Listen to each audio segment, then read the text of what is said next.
The sitar and the Indian cello, a unique, never-done-before combination. But listen how well it works.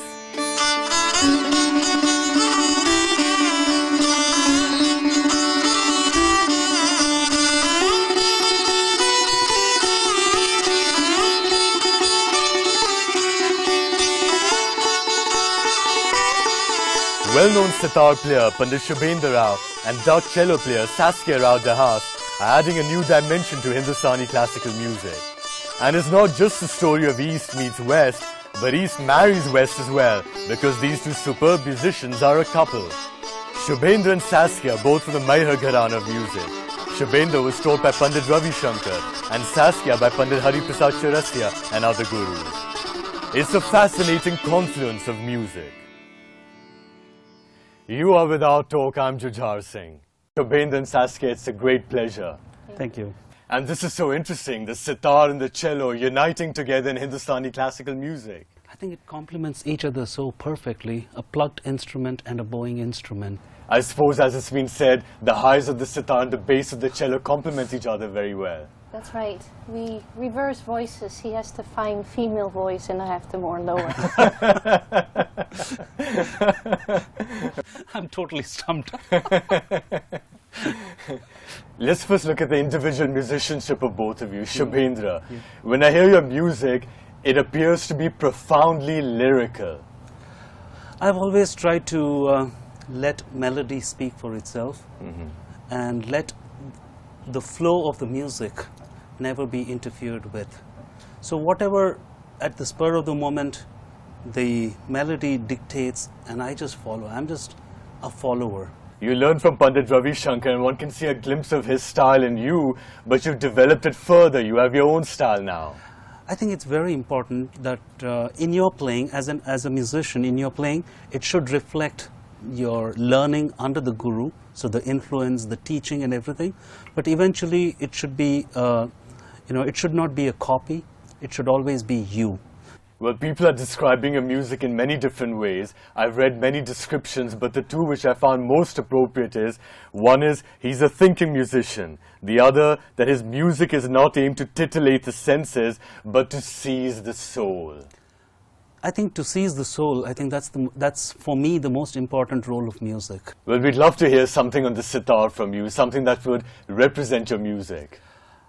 Today I'm going to play a beautiful raga. It's originally from the Carnatic tradition, but my guru Pandit Ravi Shankar ji has popularized it even in the North Indian tradition. It's called Simendra Madhyam.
Thank you very much, Shubhendra. Very Thank you. nice. Thank you. And how proudly Saskia was looking at you, by the way. Absolutely. Let's talk about your musicianship, Saskia, now. Because the cello comes from the violin family of musical instruments. I believe it was created in the 17th century in Italy, but it's very closely associated with Western classical music. Absolutely. It's one member of the violin family. There are 4 in the family itself. Of course, the violin, which came to India in much, much earlier. The viola, slightly bigger. This is the 3rd one, the cello. And then the real big one, which they use a lot in jazz as well, the double bass. Well, Saskia, let's see how you approach the cello differently. Because first of all, you're not playing it on a chair like they do the Western cello. You're sitting on the ground, the Indian way. I know. The first lesson I had in Indian music, I was sitting on the chair and my Guruji was sitting on the floor. So at that point I decided I have to make sure I sit on the floor with the instrument. And then since that moment the instrument has developed with me. The Western cello is 4 playing strings. I can see you have 5 over there. This is 5. Yeah. And your sympathetic strings. Exactly. This is the 5 playing strings. And these are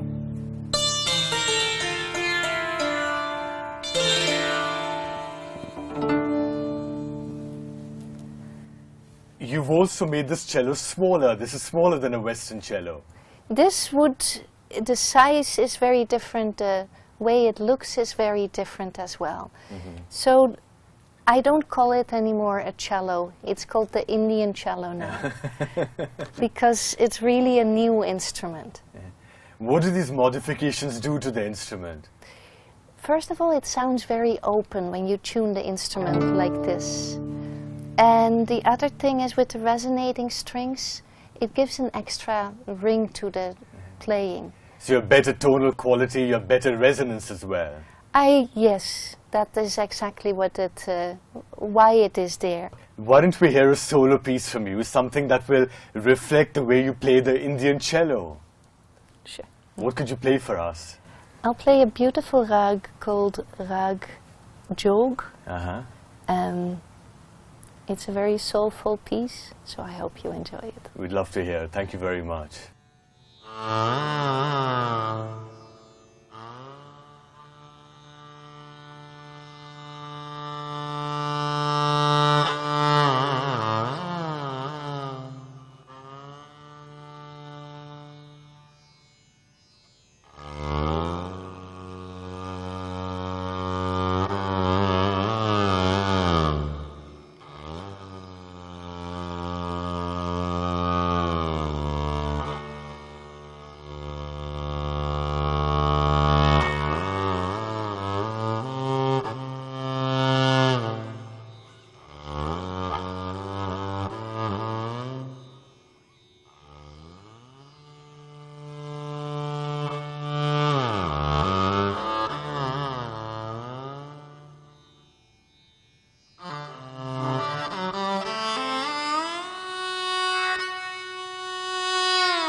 That was beautiful, Saskia. Thank you very much.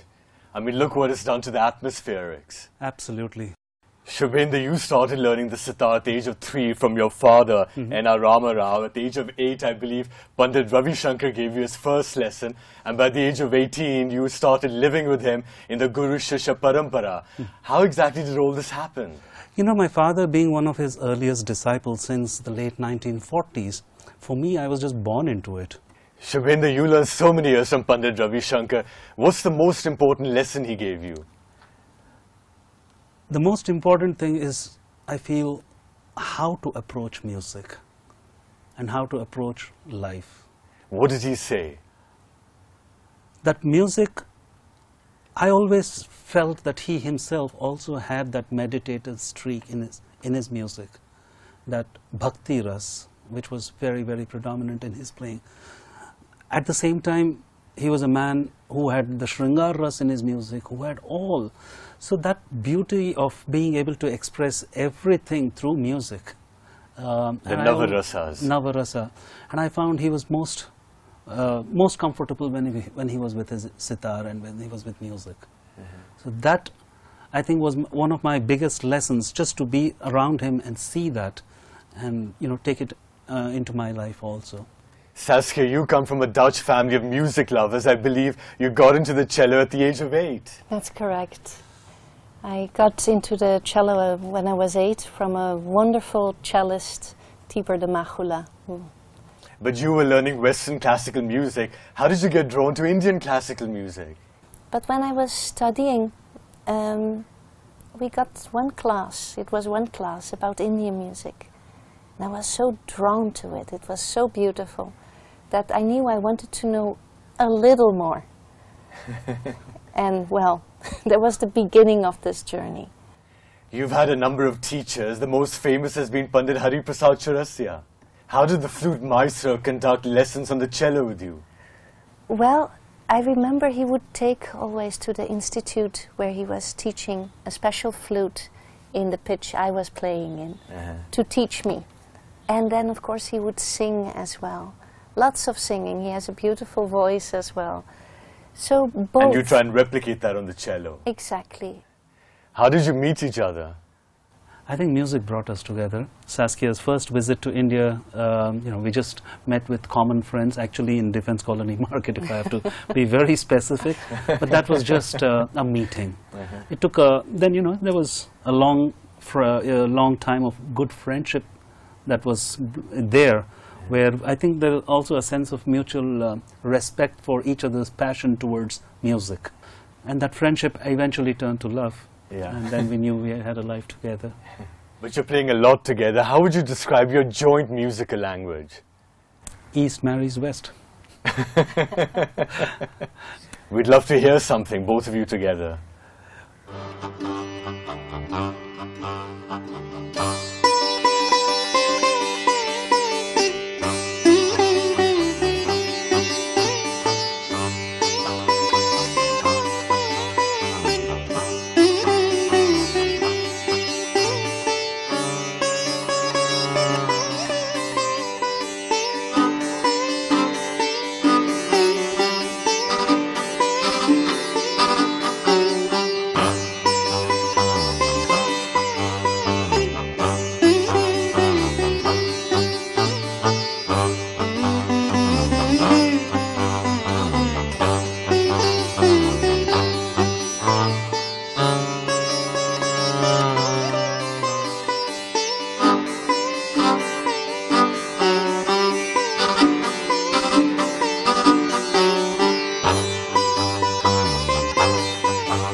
You've also come up with a new concept, silence concerts.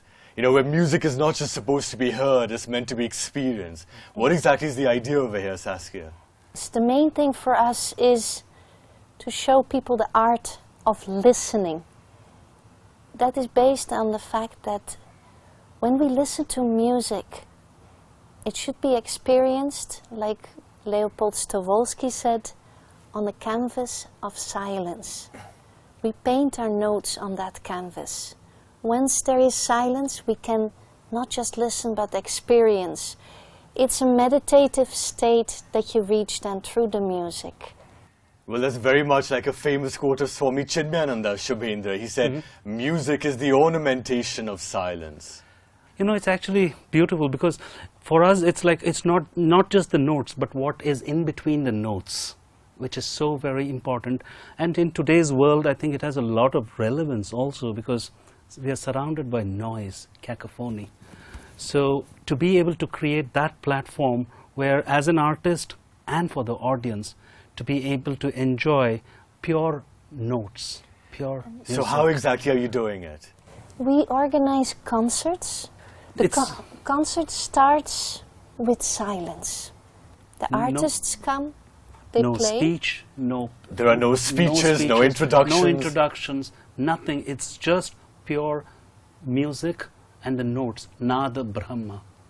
I believe you don't even like people to give you applauses at the end of your music. Absolutely, because you know it disturbs the energy that is created by music. It's pure music, it's meditative music, and the concert becomes a medium for meditation. The music is the meditation.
Thank you very much.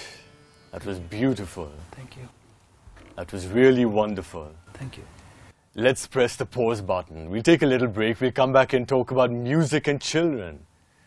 That's important, right? Absolutely. That's the future. Sitar player Shubhendra Rao, cello player Saskia Rao are now talk. We'll be right back.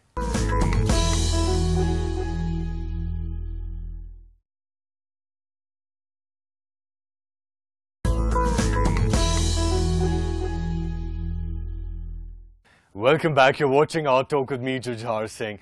We have well-known sitar Mysore Pandit Shubhendra Rao and his wife who plays the cello, Saskia Rao, on the show. Let's talk about the Shubhendra and Saskia Rao Foundation now, which is started to spread music among children. What's the vision over here? The vision is that music is the birthright of every child. We're living in this beautiful country with this long heritage of music, and it's not accessible to every child. So our aim, very simple, make it accessible to every child. Classical music, it's so very important. It can play such a major role in a child's overall development. Research has, shown that a child who learns music or is musically aware right from an early childhood, the brains are wired differently. So how are you doing this? Saskia has written the first ever textbook to be teaching children the foundation of Indian classical music. Now a few schools have already started adopting the curriculum, and we are training the trainers. Music in a way which a child can digest, make it more fun, make it more easy for the child to pick up and start loving. What is a good age to expose children to classical music? 9 months before it's born. Completely. I think what you're doing is very, very important. All the very best, Saskia and Shubhendra. Thank you, Jujhar. And thank you very much for being on Our Talk. Our pleasure, Thank really. you.